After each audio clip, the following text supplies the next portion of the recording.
नमस्कार, मैं अभिषेक ज्ञानार्थी। वोकेबलरी की इस सीरीज़ में हम लोग डिस्कस कर रहे थे वन वर्ड सब्स्टिट्यूशन। तो उसी सीरीज़ में जो पिछले वर्ड्स में डिस्कस कर चुका हूँ, तो उसी सीरीज़ में मैं आगे बढ़ रहा हूँ। वर्ड नंबर 85, ये शॉर्ट वीडियोस की सीरीज़ है जिसमें हम वोकेबलरी को ले रहे हैं, बेसिक ग्रामर के कंसेप्ट को ले रहे हैं। तो अभी जो मैं डिस्कस कर रहा हूँ वन वर्ड सब्स्टिट्यूशन है। तो एक नया वर्ड है हमारे पास, टेनरी। टेनरी शब्द जो है a place where leather is tanned, जहाँ लेदर टैन की जाती है। और लेदर जो बनता है स्पेशली वो बनता है पशुओं की जो खाल होती है, पशुओं की जो चर्म होता है, उससे चमड़ा बनता है। तो चमड़ा बनाने का जो जगह है वो टेनरी कहलाती है। अगर यहाँ पर उत्तर प्रदेश के लोग होंगे तो कानपुर में उन्होंने सुना होगा टेनरी, काफ़ी सारे होते थे वहाँ पे, अभी भी कुछ है। ठीक है, next word is tariff. Tariff जो शब्द है हम लोगों ने इस्तेमाल किया कई बार मोबाइल के रिचार्ज वगैरह से संबंधित कि टैरिफ क्या होते हैं। तो टैरिफ शब्द का सिंपल सा शब्द अर्थ होता है क्या दर है, किस दर से चीज़ें मिल रही हैं। और दूसरा एक शब्द होता है टैक्सेस, अ लिस्ट और table of duties payable on exports. जो हम एक्सपोर्ट्स करते हैं, इम्पोर्ट्स करते हैं, यानी कि हम किसी चीज़ को आयात करते हैं या निर्यात करते हैं, उन पर जो दर, उन पर जो टैक्सेस लगते हैं वो भी टैरिफ कहलाते हैं। उसके अलावा होटल्स वगैरह में अगर हम रूम को लें तो उसके क्या चार्जेस रहेंगे, किस तरह से क्या दर उसकी रहेंगी। हम किसी तरह की सर्विस को लेते हैं तो उसकी क्या टैरिफ रहेंगे, उसकी क्या दर रहेगी, उसके लिए भी टैरिफ शब्द का इस्तेमाल होता है। तो हम सिंपल तरह समझ पा रहे हैं, दो तरीके से इस्तेमाल हो रहा है इसका सामान। पहला, इंपोर्ट और एक्सपोर्ट की जो ड्यूटीज़ हैं, उनके जो टैक्सेस हैं, उनके लिए इस्तेमाल हो रहा है। दूसरा, दरों के लिए या किसी तरह के रेट लिस्ट के लिए भी इसका इस्तेमाल होता है। यानी कि हम किसी होटल में अगर हम पूछ रहे हैं कि ये जो रूम्स हैं इनका क्या टैरिफ रहेगा, यानी कि उसकी क्या दर रहेगी, यानी उसमें जो सर्विसेज ऐड किए जाते हैं उनके क्या टैरिफ रहेंगे। ठीक है, तो दो वर्ड्स को हम लोग डिस्कस कर पाए। नेक्स्ट वर्ड पे अगर हम आए तो टैक्स, चूंकि ये टेनरी वर्ड शुरू होगा तो इसी सीरीज से रिलेटेड वर्ड्स को मैंने लिया है। कई जगह इस्तेमाल हो जाते हैं, हम लोग ऐसे कई बार पढ़ते हैं, उससे रिलेटेड आ जाते हैं। पॉल्यूशन की कभी कभी एशेज में ये रहता है, और भी कई सारी चीज़ों में ये आ जाता है। ठीक है, तो बड़ा इंडस्ट्री है इसका। हाँ, तो टैक्सीडर्मिस्ट, चर्म संग्रहक, अ person who preserve the skin of animals, एक ऐसा व्यक्ति जो क्या करता है, प्रिजर्व करता है किसको, स्किन ऑफ एनिमल्स। चमड़े बनने की जो प्रक्रिया है, उसका जो मूल जिससे चमड़ा बनता है वो स्किन से बनता है, किसके, एनिमल्स की। तो जो उनको प्रिजर्व करता है वो टैक्सीडर्मिस्ट कहलाता है। ठीक है, चर्म संग्रहक यानी कि चमड़े का संग्रह करने वाला, उसका सिंपल सा शब्द है। नेक्स्ट वर्ड इज, इसी से रिलेटेड है, टेनरी से ही रिलेटेड यही है और इससे रिलेटेड ये है, टैक्सीडर्मी। टैक्सीडर्मी है चर्म संरक्षण की कला, मतलब आर्ट ऑफ प्रिजर्विंग स्किन्स। ये जो स्किल है, ये जो आर्ट है, अलग अलग तरह के चमड़ों को प्रिजर्व, यानी कि जो एनिमल्स की जो स्किन है उनको प्रिजर्व कर पाने की, अलग अलग तरीके से प्रयोग कर पाने की, उनको रख पाने की, दुनिया में एक बहुत बड़ा मार्केट है लेदर का। लेदर के बैग, लेदर के जैकेट्स, लेदर के बेल्ट्स, बहुत बड़ा मार्केट। लेदर से बहुत सारी चीज़ें बनती हैं, तो उनका जो पूरा मार्केट है, तो वो कैसे चीज़ें बनती हैं, किस तरह से, क्या प्रक्रिया है। जो एक बड़ी फेमस जो गाड़ियां हैं उनमें कई सारे का कवर बनाने के लिए भी लेदर का उपयोग होता है। ठीक है, तो टैक्सीडर्मिस्ट से ही जुड़ा हुआ शब्द है टैक्सीडर्मी।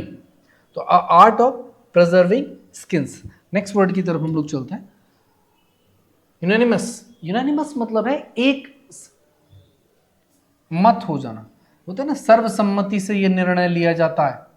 सर्वसम्मति मतलब सारे लोग एक निर्णय पर पहुंच गए, किसी बात पर चर्चा करते हुए, डिस्कशन करते हुए, या तथ्यों को, तर्कों को समझते हुए एक विषय पर सारे लोग एक मत हो गए। ऑल ऑफ वन माइंड कहने का मतलब है किसी एक निर्णय पर पहुंच गए, यानी कि सारे लोगों का मत एक समान हो गया। तो ऐसी कंडीशन में बस शब्द का इस्तेमाल करते हैं unanimous. Next word is unconquerable. देखिए, कॉन्कर करना होता है किसी को, कॉन्कर करना होता है किसी को, विजय कर लेना।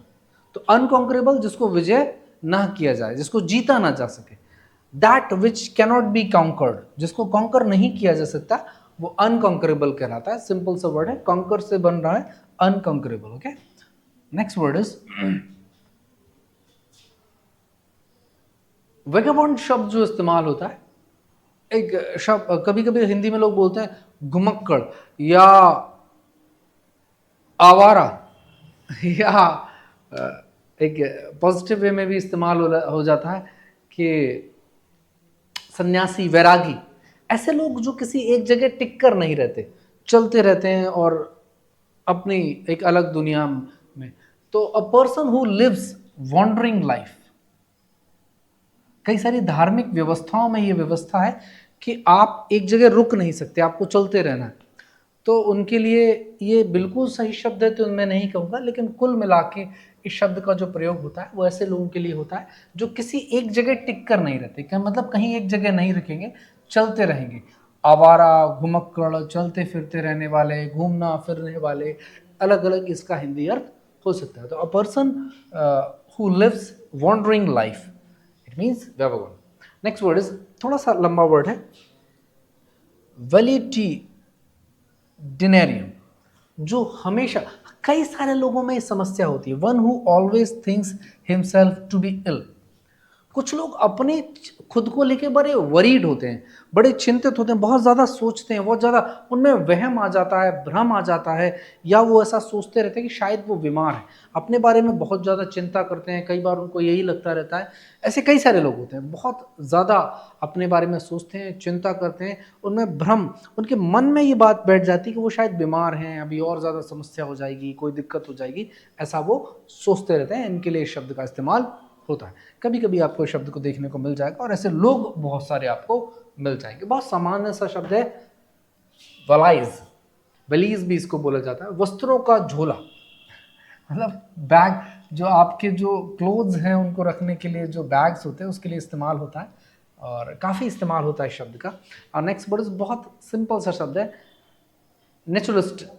नेचुरलिस्ट होते हैं प्रकृतिवादी, ऐसे लोग जो one who studies natural science, प्रकृति से संबंधित जो प्राकृतिक जो विज्ञान का जो लोग अध्ययन करते हैं और उससे जुड़े होते हैं, वो उनके लिए इन शब्द का इस्तेमाल होता है। देखिए, ये जो सीरीज चल रही है, लगातार आपको इस तरह के वर्ड्स मिल रहे हैं, और ये जो सीरीज है 8 बजे 8 मिनट की, यानी कि हम 8 बजे के आसपास, सामान्यतः 8 बजे रहता है, कभी कभी किसी टेक्निकल वजह से कुछ मिनट्स लेट हो जाता है कभी कभी वीडियो, लेकिन सामान्य रूप से वो 8 बजे आता है।